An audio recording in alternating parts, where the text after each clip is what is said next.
Hello kabeh. Layanan analitis ing tutul karo sampeyan guru markets. Ayo miwiti karo data umum babagan perusahaan. Yen sampeyan pengin, sampeyan bisa ngaso. Kita suggest looking ing kabeh parameter saka perusahaan ing pitakonan liyane scrupulously. Saiki ayo nganalisa indikator utama perusahaan Roblox Corporation, ticker RBLX. Review iki adhedhasar data saiki wiwit 16 Juni 2025. Déning klasifikasi guru markets perusahaan Roblox Corporation kalebu subkategori. Leisure Games, 30 perusahaan jupuk bagian ing analisis lan iki cukup wakil. Kita bakal weruh tabel pesenan ing mburi video iki. Asil sakab kanggo perusahaan sing diteliti yaiku minus 9,5 saka 10 poin. Skor rata-rata kanggo subkategori 0,4 terms. Yen sampeyan ndeleng kanthi wiyar ing kerangka pasar kita kabeh. Kita bisa ndeleng menawa asil rata-rata kanggo pasar saham AS minangka 1,8 poin. Marang rating minus 9,5 poin kanggo perusahaan Roblox Corporation. Bandingake dinamika rega saham perusahaan Roblox Corporation lan perusahaan subkategori. Kita bisa ndeleng sing liwat 12 sasi enggo bareng perusahaan Roblox Corporation nuduhake owah-owahan 173,8%. Marang dinamika rega ing subkategori 67,5%. Kapitalisasi pasar perusahaan Roblox Corporation gunggungipun 65,9 miliar dolar. Kanthi kapitalisasi pasar 256 US dolar miliar, subkategori kasebut regane 1 US dolar 5 sen miliar. Regane buku perusahaan kira-kira 0 US dolar 25 sen miliar.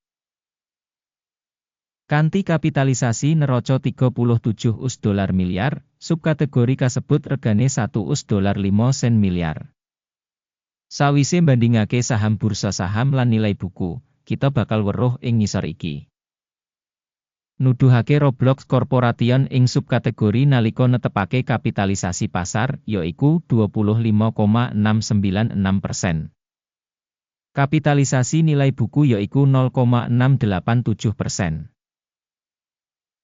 Evaluasi pangsa pasar perusahaan lan nilai buku saka subkategori, ala minus 1 poin. Perusahaan ing analisis duwe utang 1.462 US dolar miliar. Utang kanggo rasio nilai buku punika 581% saka usaha. Asil kanggo tingkat utang perusahaan, banget ala minus 2 terms. Rasio nilai pasar kanggo laba perusahaan yaiku 0. Rata-rata kanggo subkategori yaiku 338,8. Evaluasi nilai pasar perusahaan kanggo rasio laba dibandingake karo perusahaan ing subkategori, ala banget minus 2 poin.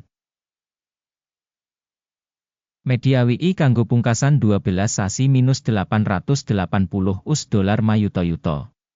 Bati digambaraken kanggo sabanjur 12 sasi ora dingerteni. Taksiran indikator media WI samestine ing comparison karo perusahaan ing subkategori, ala minus 1 titik. Rasio rega kanggo sales perusahaan punika 17,2. Rata-rata kanggo subkategori yaiku 5,7. Evaluasi rega saham perusahaan kanggo rasio revenue dibandingake karo indikator subkategori, ala minus 1 poin. Revenue kanggo pungkasan 12 sasi ana 3.840 US dolar mayuta-yuta. Revenue mangsa kanggo sabanjur 12 sasi ora dingerteni. Taksiran indikator revenue mangsa sing digambarake dibandingake karo indikator perusahaan ing subkategori, ala minus 1 poin. Marginality punika minus 22,9%, karo rata-rata 1,7% ing subkategori. Penilaian marginality dibandingake karo indikator perusahaan ing subkategori, pasable, minus 0,5 poin.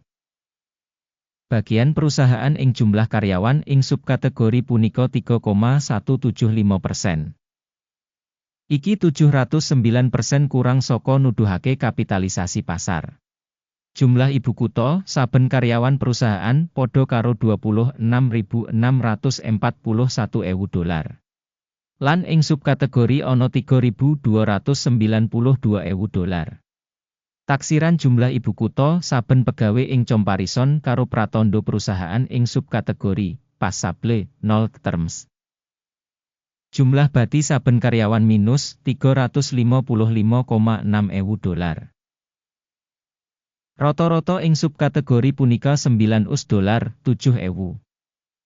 Evaluasi bati saben karyawan individu dibandingake karo indikator perusahaan ing subkategori tolet minus 0,5 poin.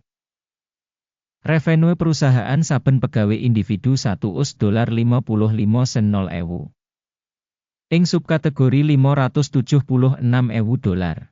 Evaluasi volume penjualan saben karyawan dibandingake karo indikator perusahaan ing subkategori tolet minus 0,5 poin. Ana 2,9% saham for sale dibandingake karo rata-rata 2,9% kanggo subkategori. Indikator RSI 14 nuduhake tingkat 79% kanggo perusahaan Roblox Corporation. Ing subkategori, tingkat iki 63%. Rega saham perusahaan saiki udakara $97.18. Perkiraan rega konsensus kanggo saham perusahaan iku kira-kira $79.74.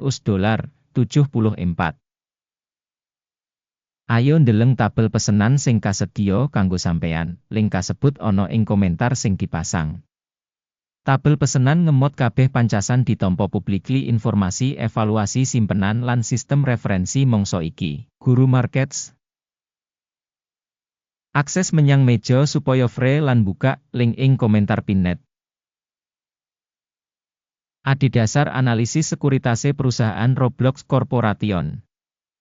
Sistem referensi penilaian Guru Markets kaputusan wis digawe.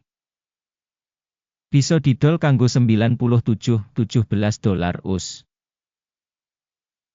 Pesenan iki dibuka amarga kasunyatan sing perusahaan wis regane rada kurang. Valuasi perusahaan ditindakake kanthi nggunakake model penilaian indeks AKIM. Take profit disetel ing 70,58. Mandeg mundut disetel ing 123,76. Yen pesenan ora ditutup kanthi njupuk bati utawa mandeg mundut, banjur pesenan bakal ditutup kanthi otomatis ing pungkasan sesi dagang tanggal 16 Juli 2025. Utawa ing dina kerja pungkasan sadurunge tanggal kasebut. Ticker, DI bakal dadi pesenan tuku utama. Video ing urutan utama wis diterbitake ing saluran. Nalika salah siji pesenan ditutup dasar utawa imbangan, urutan ngelawan ditutup ing rega final. Matur nuwun kabeh kanggo nonton video iki lan gunakake informasi lan sistem referensi saka Guru Markets.